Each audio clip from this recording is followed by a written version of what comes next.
वालेकुम एवरीवन, उम्मीद है आप सब खैरियत से होंगे। मैं हूं Salman Masih, DNP fast news YouTube channel के साथ आज आपकी खिदमत में हाजिर हूं।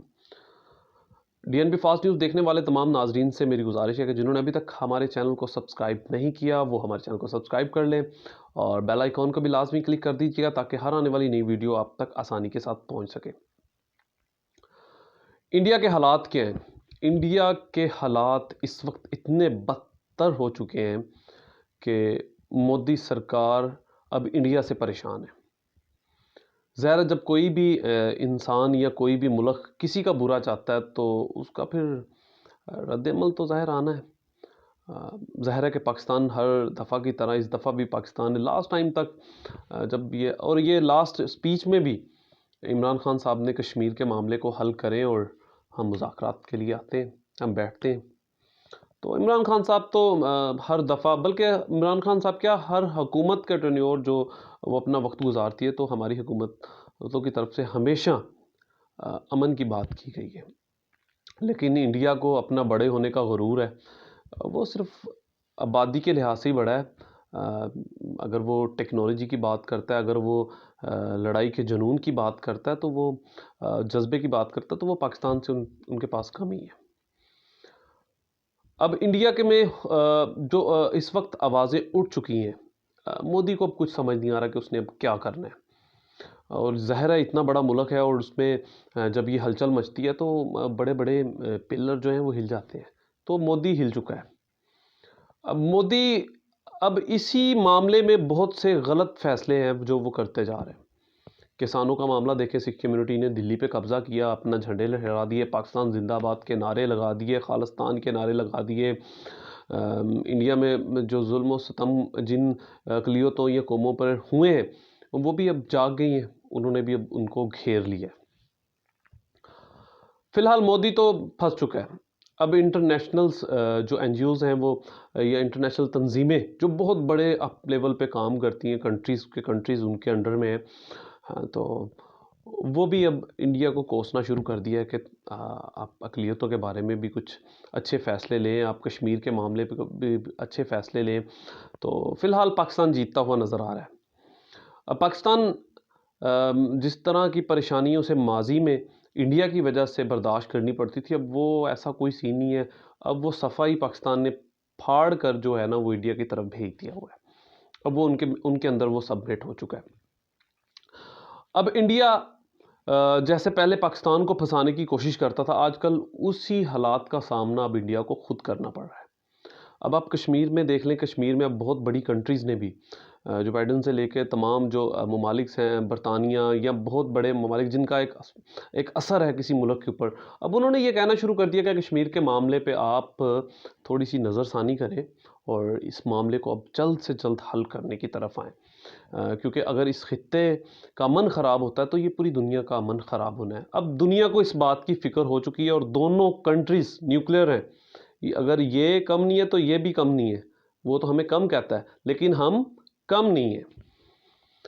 पाकिस्तान हर लिहाज से इंडिया के साथ पंगा लेने के लिए तैयार है क्योंकि हमारी आर्मी के पास वो जज्बा है, वो जुनून है जो इंडिया की आर्मी के पास ना वो जज्बा है ना वो जुनून है।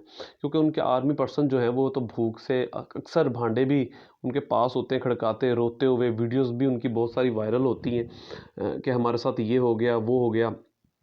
तो पाकिस्तान में ऐसा तो हम तो भूख के हमें तो मतलब एक टाइम के खाने के ऊपर भी अगर हमारी आर्मी को जंग या अपनी ड्यूटीज़ के फ़राइज़ जो हैं वो निभाने हो तो वो तैयार है क्योंकि पाकिस्तान आर्मी है।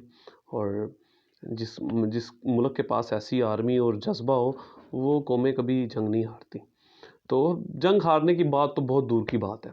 पहली तो बात जंग होनी नहीं है, इसलिए नहीं होनी कि दोनों न्यूक्लियर ममालिक हैं। अगर ये जंग होती है तो ये फिर पूरी दुनिया में अमन जो है वो ख़त्म हो जाएगा।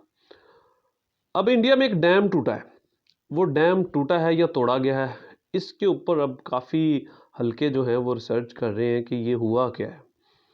तो अब तक की जो इतलात या हमारे जो ज़राए उन्होंने हमें जो ख़बर बताई है वो यही है कि, और सोशल मीडिया पे ये काफ़ी वायरल हो चुका है कि चाइना ने बड़े तरीके के साथ इंडिया को सबक सिखाना शुरू कर दिया।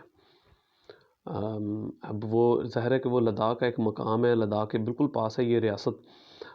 तो वहाँ पे वो डैम टूटा और जहाँ डैम टूटने के बाद वो रियासत जो है वो उसका 70% जो हिस्सा है वो तबाह हो चुका है। तो अब मज़ीद इंडिया को क्या सरप्राइज़ मिलने वाले हैं, ये तो आने वाला वक्त बताएगा।